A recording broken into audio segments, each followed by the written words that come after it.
Let's return to This Week in America. Here's your host, Rick Bratton.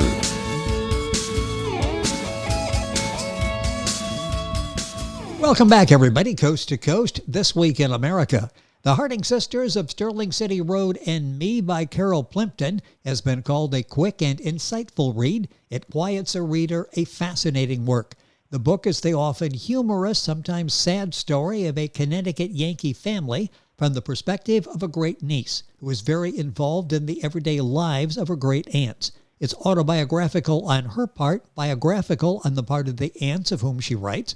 Carol Plimpton is a Professor Emeritus from the University of Toledo, having been born and raised on Sterling City Road, Lyme, Connecticut. She since lived in State College, Pennsylvania, Lake Placid, New York, Columbus, Ohio, and Toledo, Ohio. She spent her career in the field of education. She loves to write and has enjoyed telling the story of her Connecticut Yankee family. Carol Plimpton, author of the critically acclaimed The Harding Sisters of Sterling City Road and Me, is our guest on This Week in America. Carol, welcome to the program. It's great to have you with us. Thank you so much. I'm happy to be here. Looking forward to the discussion of this book. And when did you decide the motivation behind the book of actually writing this story?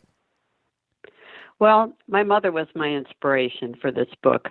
It was very important to my mother that I know all of my great aunts, and I spent a lot of time with them. And my mother always said, Carol, there's a great story here because they were just characters. And of course, she passed away in 1994, so she didn't see the final product. But I did dedicate the book to her, and she was my inspiration. Tell us a little bit about the family of the title characters. You actually, when you read the reviews, and everybody seems to sense this, you almost feel you know these characters. And even though we're not real familiar where Sterling City Road may be, it's very relatable. Tell me about the characters in the book. Right. Well, the Nora and Lyme and Harding were farm people on Sterling City Road, obviously, and they had 11 children. 10 of them were girls. And when, as they were growing up, they found out all these little idiosyncrasies. They were all very different. And by the time they became adults, you could really see all of the differences in them and the little squabbles and the good times. And I think that it was a loving family that had a whole lot of different directions they were going in. Although most of them became teachers, one became a nurse, and some became housewives. With us on This Week in America is Carol Plimpton. She's the author of The Harding Sisters of Sterling City Road and Me. The book is available wherever books are sold. I'll direct you to Amazon. And if you go to our website, thisweekinamerica.us, there'll be a direct link there to Amazon information on the book. Talk about your involvement with the family. How did you come to know everyone so well? Well, again, my mother took me to visit them we would see one or two of them every day from the time I was probably born. I can remember one thing that my mother did was have me memorize Little Orphan Annie. And so she used to take me to see all the aunts, and I would recite Little Orphan Annie for them, for too much applause, when I was 4 or 5. So I knew all their homes. I knew their pets. I knew their husbands. I knew their children, and of course we had cousins that came from all of that as well.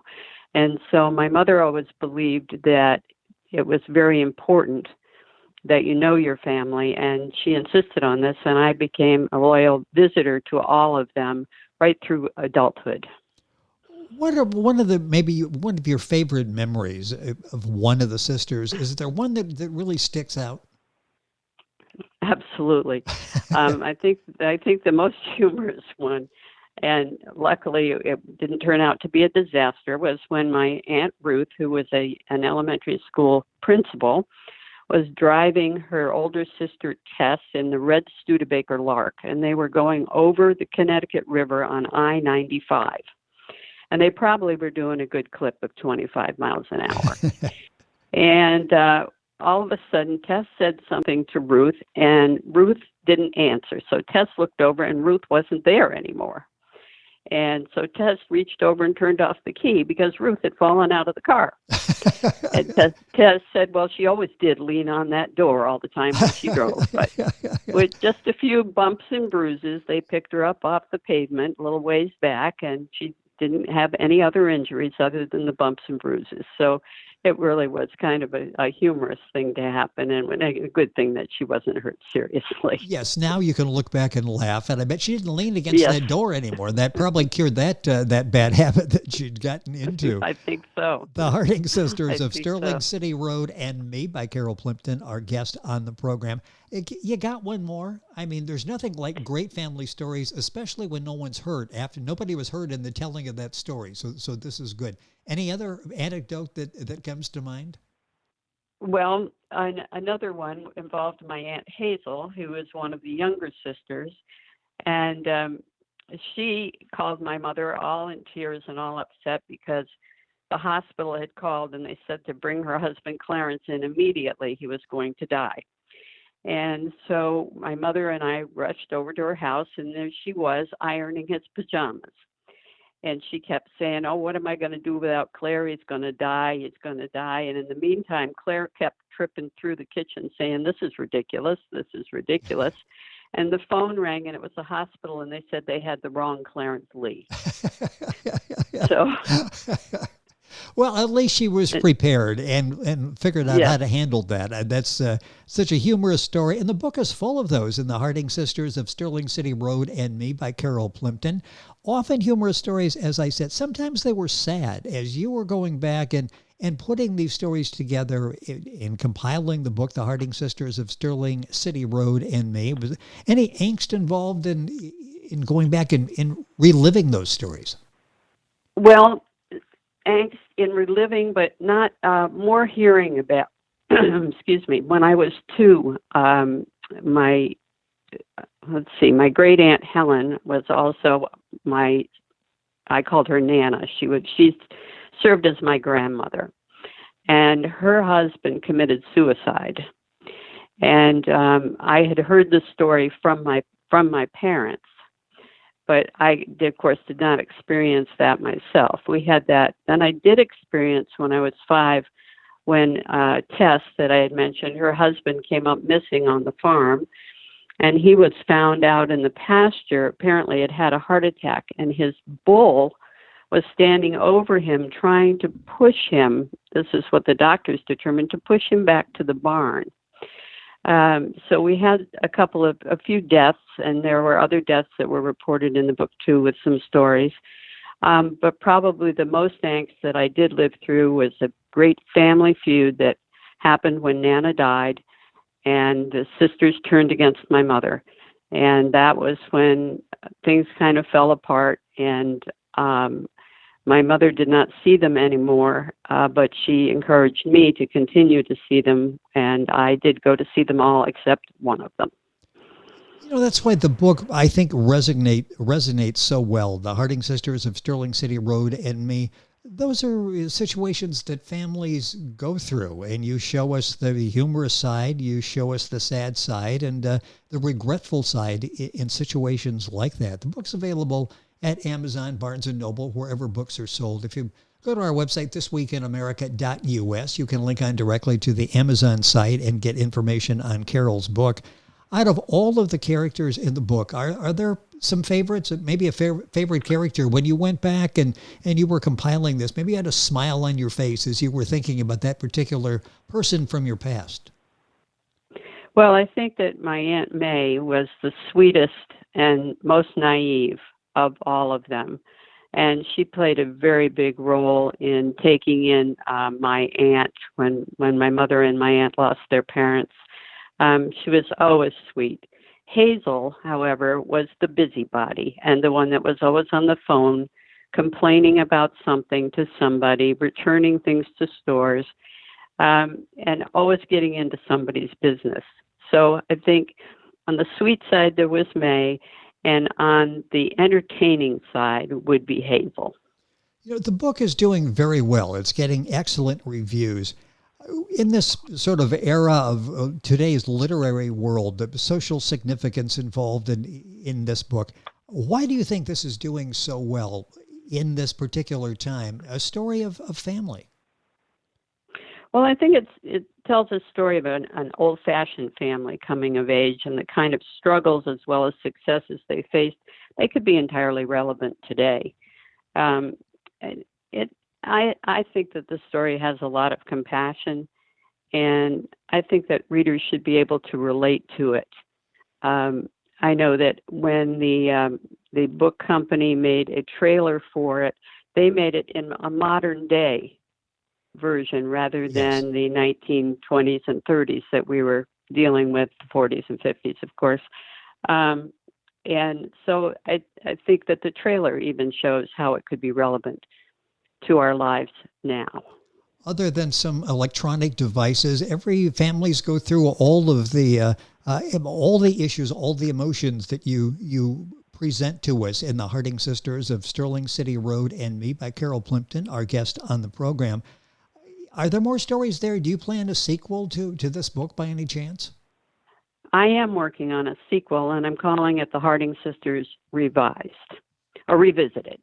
Sorry. Interesting. And what I'm doing is doing a lot of character development for each one of the sisters and doing dialogue and making it into more of a novel. I had to go a little bit on the creative end of it because I don't know everything that was said, but I am guessing that I know them well enough to think that I could tell their stories through dialogue and the greater character development. What audience in particular do you think this appeals to? Any particular target audience? Well, I'll tell you, it sold very well in the hometown of Lyme, Connecticut. There were people that were asking to get copies and how could they get copies. Yes. And that was really nice because, of course, the family was notorious. But I think that the baby boomer generation, which is, I am a member of that, of course, is probably the one that would have the most appeal or the most relevance. Do you get back to Sterling City Road in Lyme, Connecticut very often? Well, my father passed away in 2018, and so I have been back to visit cousins once now, and I am planning a trip up there in March because the last of the Harding generation is turning 100 years old on March 2nd, and so I'm going up there for her birthday, and she will be the last of the family, barring my age and the cousins below that. That's got to be a special trip going back there. Oh yes, it is. It is. What has this meant to you in telling this story, in going back and reliving these memories and then sharing them with other people? What has this whole process been like for you? Oh, I've loved every minute of it. I've always loved to write. And actually what I wanted to do was write the great American novel, and I wanted it to be 500 pages long, and I wanted to make up all these stories. And when I started to do it, I said, I need to tell the truth about them. I'm not ready to branch out and go for the great American novel. Now I am. Now with the sequel, I'm ready to do that. But when I did that one, I really wanted to tell the truth and share my great aunts with everybody because they were really special. What impact did they have on your life? You mentioned several times many of them were involved in education. You've had a career in education. What impact did they have on your life? I think that learning a lot of values from all of them. My Aunt Ruth was my first grade teacher and the principal where I went to school. And the others taught in one-room schoolhouses because their careers were a little bit earlier than hers. And I think that teaching, as my mother was a teacher as well, and I think that has come very naturally to me to want to work with children and be involved in their lives. And I think that my aunts have taught me a lot about different people and how people think and how people act. And despite the feud at the end, I still have very fond memories of them. A minute or so left in the program. Talk about the response you're getting. You talk about going home to Lyme, Connecticut, and driving down Sterling City Road, and people want copies of the book there. Not only in Connecticut, but those that information you get, feedback you get from people, possibly Amazon reviews you don't even know. What's that feel like to get reviews, very positive reviews about your book? Well, I think it's great. We have a store in Lyme called HL Reynolds Store, and it has been there for some 200 years. And the lady shopkeeper there was the one that said, put the book here in the store. And she literally called everybody she knew in town who might be interested in the story. And of course I gave her part of the royalties as well. But she had people coming and knocking on the door for it. I didn't have to do anything. And then when I would run into people in town, they would tell me how much they enjoyed it. And it makes you feel really good that I was able to tell that story and that people wanted to listen to it. And if you look up the book, Amazon, Barnes & Noble, read the reviews, you'll find out why this book is doing so well. It resonates. It's just a fascinating work from our guest on the program, Carol Plimpton. The book is The Harding Sisters of Sterling City Road and Me. Carol, it's been fun having you on the program. Loved having this opportunity to chat with you. Sequel is in the works. Hopefully you'll come back in the program. We can talk about that. Thank you for being with us on the program today. Thank you for having me. I really appreciate it. It has been our pleasure. Carol Plimpton, our guest, author of The Harding Sisters of Sterling City Road and Me, book available at Amazon, the usual places. You can link on directly by going to our website, thisweekinamerica.us. And we're back on today's program right after these messages. This Week in America is online. You can visit our website, thisweekinamerica.us. Scott Pinkerton, Associate Producer of This Week in America. Jay Anderson, Segment Producer. Ben Watson, Webmaster. Otto Bechet, Director of Engineering and TV Production. This Week in America produced and is a trademark of Blue Funk Broadcasting, LLC. For information on all of our guests and to listen to this week's show, our website again at thisweekinamerica.us. And I'm Sean Bratton, Executive Producer of This Week in America.